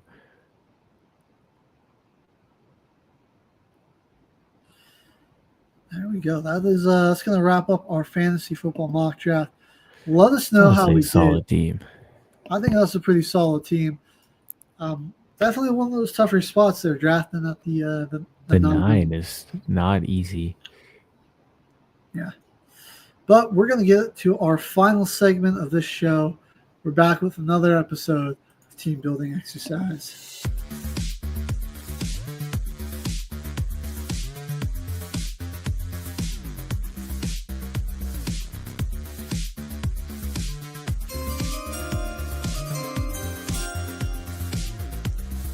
And I'm putting together a special team. Underrated movie right there, Megamind. Such a great movie. We're talking.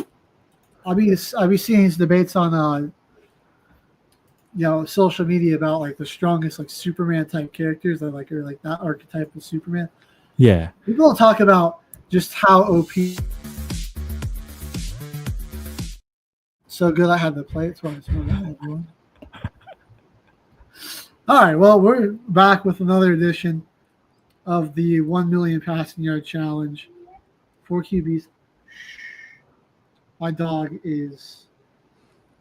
She's just so excited. That's why she's you hear her in the background. She says it's her favorite. What's your favorite segment of the show? Yeah. She's just dying for us to get it started. Cameron, why don't you go ahead and spin that wheel? I'm on the Pro Football Reference page, so you're just gonna have to tell me what teams we get. All right. Hey, we got the Vikings. That's what we want. That's what we want, baby. That's a Brett. That's Brett Favre if I've ever seen it. Easy, buddy. So pretty soon I'll have all these guys just like passing yards memorized too. But exactly the start we needed. All right. Good old Brett Favre. 71,000. Oh. Before I forget, get the calculator up. We'll, this spin is the Texans. Oh, gross. That's unfortunate. Now it's in the pits. Like that. What sucks about the Texans is that they're just such a young team. Franchise. Haven't been around that long. It's like, is there any like journeymen that have like? I mean, I don't even think like any of the guys that we really need are going to be here. Yeah, this stinks. Matt Schaub. We got to go with. Yeah, we can do Schaub or like Fitzpatrick. Does anybody want to drop a yo for the boys? Give us one of our. I already drop a yo or a name at this point. Yeah, either or. We're already scraping the bottom of the barrel and spin 2. That doesn't bode well for this challenge. That sucks. That's not a good start. That is not the start that we wanted. All right, we'll go to the countdown. 5, 4, 3, 2, 1. Dang it. 0. All right. I guess it's Matt Schaub. We got us. We got to go with Matt Schaub, I guess. Bro, that's like he was their longest quarterback. Oh, jeez. Longest reigning starter. Just terrible. Packers. Oh, no, we get the Lions. Okay, let's go with Matthew Stafford. Yeah, all right, well, Stafford's all right. Yeah, old Matty Schaub, 25,467. So that's just... Oh, that's terrible. That is the last thing we wanted. Chiefs. But we get Matthew Stafford, so that's good. That's like 59,000 something, if I remember correctly. Yeah, it's still active. That's one of the guys that you need on this challenge to get that 1 million. 59,809. Freaking Arizona Cardinals. Is this the one team that we said that Warren Moon stopped at? Yo, that's right. Yeah, Warren Moon did like land there. Play like he was there the final year of his career. Yes. Perfect. Good. I got a good memory there on Warren Moon. There we go. That's not a total bust. 49,300. 325. I don't like these teams that we're getting today, though. That's just. Yeah, this is trash. We got the Vikings, and that it's like good. Our lone good pull. There aren't too many good pulls with the Vikings. It's pretty much like Favre and then like Kirk Cousins. 49ers. Okay. Whoa.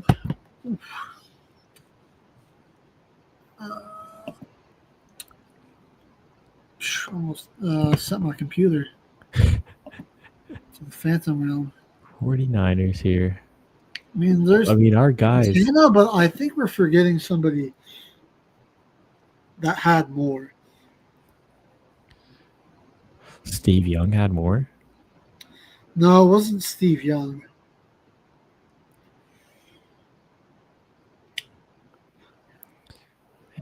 I can't. It's not coming to me, so we're gonna go. The heck? Montana. Let's go, Joe. Let's go. 40,551 ain't bad. Not bad. That's a good spin right there. Give us Peyton Manning. We got the Broncos. Oh, sick. That's the spin we wanted. Let's go, Team Wheel. Come on now. Exactly what we need. All right. Yeah. Manning. He is 71,940. Perfect. Perfect spin. Now, who do we get next? Eagles. Nope, Chargers. So you can go Phillip Rivers. That isn't bad. Yeah, you were getting a little too excited for the Eagles. They don't really have anybody that good. Oh, man. It's better than nothing, at least. Phillip Rivers is way better for us than anybody the Eagles would have. He's got 63,000. Good. 440. Good number. And then we spin right back to him again and get the Chargers again. Well, Breeze played there, right? He did. Right. I can't believe we skipped over Drew Brees. What the hell are we doing? That was kind of. We got both of them. No, we got both of them. That was kind of a bailout that we didn't pick Drew first, but then we got them again. So the wheel, perhaps we judged you too harshly. We got blessed up today by the wheel. Yeah. Like, thank God it corrected that brain fart. We always got to go Breeze first. 80,358. Beautiful. Beautiful. Give us the Bucks or Pats, man. We just might be set here. And we got the Commanders. Oh. The Commanders. Well, I guess maybe we can go Kirk Cousins. Yeah, let's go Kirk go. Big Kirko chains.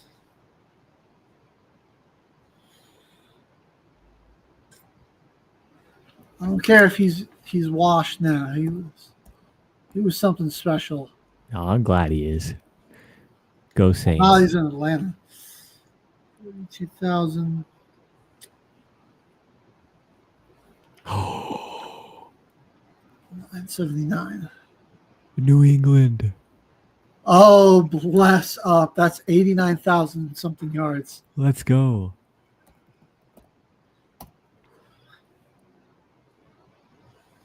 Thomas. Come on. Brady. That's what we're looking for. 89,214. Best spin ever. All right, we are cooking. We got 4 names left. Who does the wheel give us next? All right, back-to-back Patriots. We almost got the Packers right there. That would have been crazy. I mean, I think Drew Bledsoe. You can just go Drew Bledsoe here, I guess.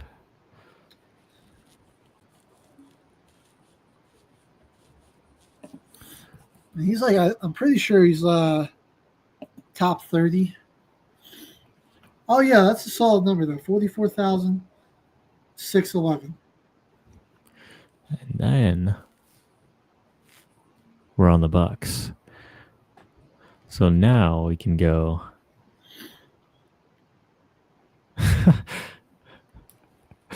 So be what? Our boy Fitzpatrick. They never really had like that crazy of a passing attack. Back in the day, they were like running. They were running Yeah, the because when they won defense. that first Super Bowl, it was just like a game manager QB, bro, like Brad Johnson or something. Yeah. It's not a basic ass name. It was that sick ass defense that they had. Yeah, they had Rondé Barber and Warren Sapp. Derek Brooks. They were nuts. Yeah, But it was defense and running. They haven't really. They had Tom Brady.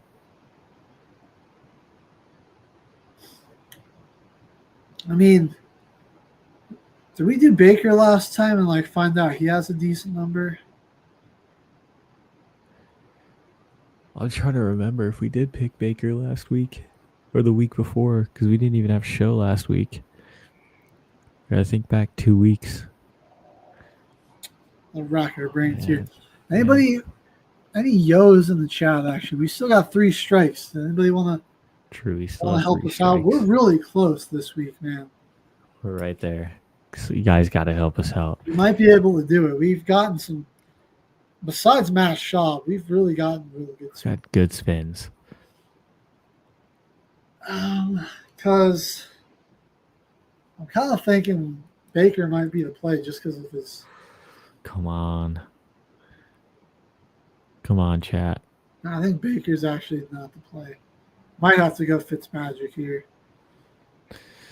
Oh, I feel like I'm forgetting somebody that just was like stopped in briefly.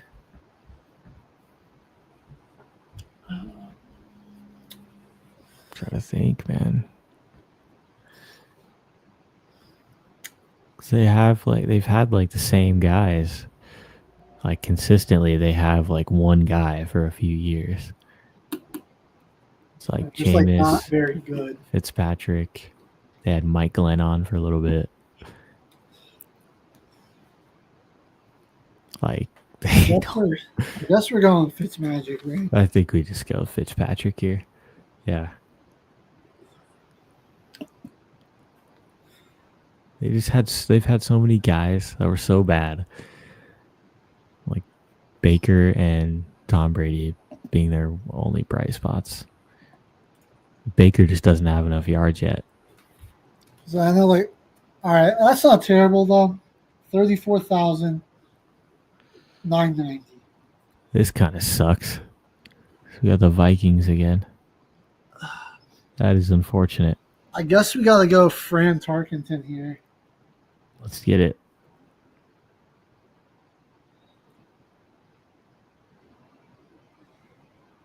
I mean, I'll give it one more shot. Anybody want to bail us out? Anyone? Give us a yo. Please. One of our 3 strikes. Don't look like it. All right. Fran the man Tarkenton, technically. That's not horrible. 47,000. Dolphins. Yards. Dan Marino. That's second to last. So Dan Marino. That's an easy one. All right, let's see what Dan Marino is putting up. 61,000. Perfect. And that's a good number. 1. Final spin. Here we go. Drum roll, please. Drum roll, please. For the final spin. Can we get 1 million passing yards? What team are we going to get? The Philadelphia Eagles. Bro, this wheel, I'm telling you. So we can think about who we got here. There's McNabb. Like Cunningham's, he was good there for a while, but like he didn't throw it enough. He just didn't throw it enough in his area. Like,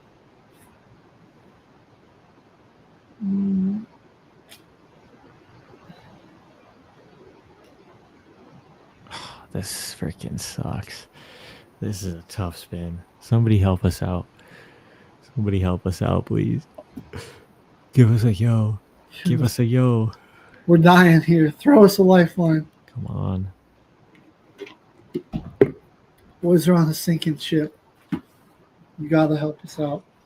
All we just need to land on like the Steelers or the Packers. Come on, give us one more spin. Give us one more chance. Give a 30-second countdown. I don't think it's happening. Come on. Come on. I think we're gonna have to go Donovan McNabb. Yeah, let's go Donovan McNabb. That's the pick.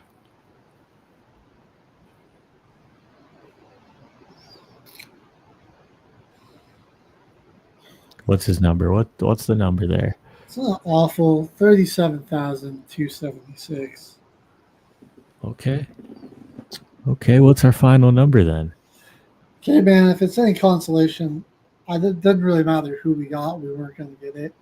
But we're getting closer and closer each week. This week, we finished with 820,162. And last week, or 2 weeks ago on our last We're right there. 786,551. Well, I mean, we got 7 minutes left. Do you want to just see how many more spins it takes for us to get there? Let's try it out. Yep. Let's go for it. Give us a chance to test some other folks out. Who do we get? So that spin. Yeah, I'm spinning it again. We're not landing on the Eagles again. This wheel ain't random at all, bro. It's not, because we got the Patriots again. Oh, great. Again. Cam, I guess? Yeah, Cam Newton. Oh, he's got a respectable number. Yeah, he'll be a good pick. 32,000. Get the Bears. You say we got the Bears? Yeah, we got the Bears. Jay Cutler, I guess. Yeah, we gotta pick Jay Cutler. There's no one else. That's their all-time leading passer. That's just disgusting, bro. And 35,133. For the third spin, got the Vikings.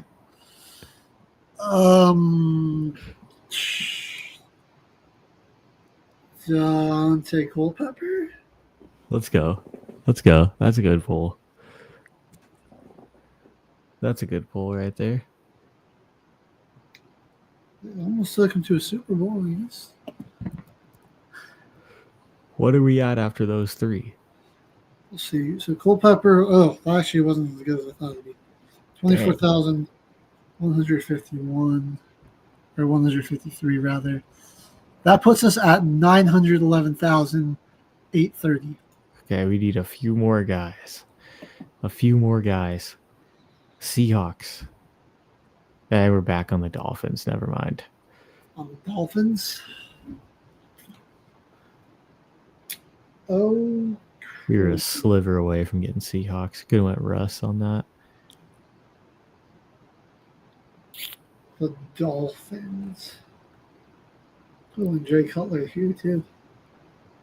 Yeah, we really could have. Dang. Dolphins legend, Jay Cutler. We got to go journeyman. Testaverde. Vinny play here.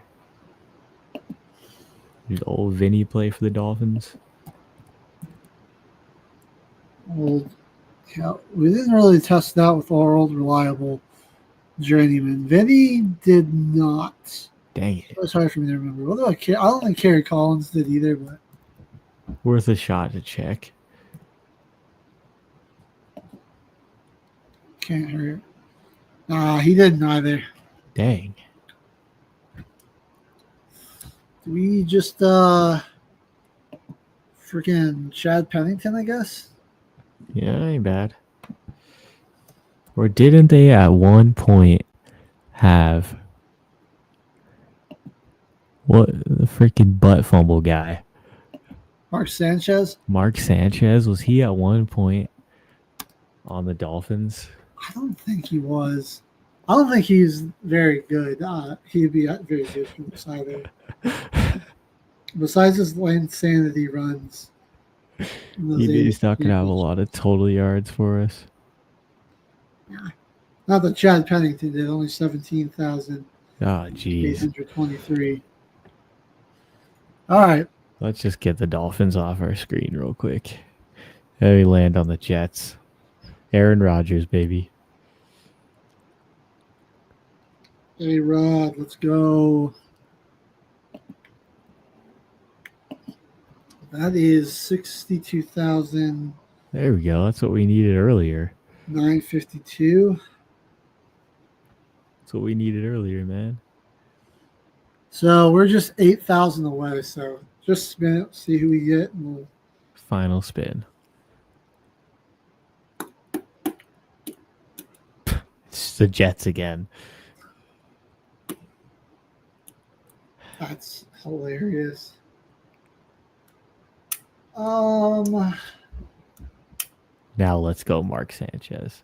Just because I want to see how many total yards he got. Watch it not even be that much. Like we're going to have to spin again after. He never got it. He never got 8,000 yards. Nah, he did. He got, there he we got go. 15,000. Yeah, he was 2,000 yards worse than who we originally were going to pick.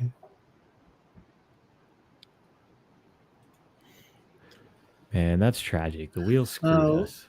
After that, final number was 1,007,932 passing yards. What's up with the wheel today, everybody? We only needed 6 extra guys, but we got absolute garbage spins aside from getting Aaron Rodgers. Yeah, those last few spins were terrible. You got nothing. Absolutely That's just how the wheel is some days, man. We're getting, like, every time we do this, so we get a little closer. So I think it's doable. Right, week by week, the wheel blesses us. Yeah. We're going to get those guys we need. Yeah. That Aaron Rodgers is going to come in the first 15 spins. Will we be able to hit it before the regular season starts? Got about a month. I think we could do it. I think we could do it. 3 weeks from now. So I think it's doable. It's possible. It's definitely doable. We got this. I think we got this. We'll be back again with back at it next week. Give it another try. And Next we'll week, break down the preseason, more fantasy football mock drafts, all the good stuff. We're gonna have everyone ready for fantasy. Some there too, but we're all pretty hyped about the return of the NFL. We just can't wait for it to kick back off. The off season is over. It's time. We made it. It was a long 5 months. But it's finally over. Yeah, and we're soon able to get to that winter area where we got every sport league playing at the same time. It's gonna be amazing. Equinox there. I can't wait. All right. Well, that's gonna do it for another edition of Till the Final Whistle. Just Caveman and HG on the remote today. We'll be back next week here on Military Broadcast Radio. Take it easy, everybody. Have a good one. Ladies and gentlemen, thank you for tuning in to Military Broadcast Radio.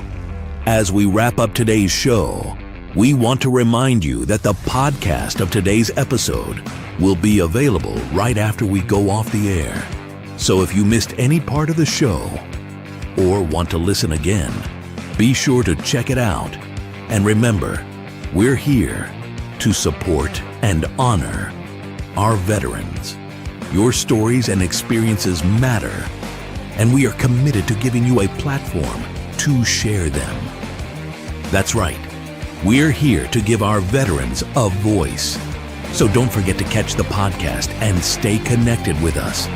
Giving our veterans a voice.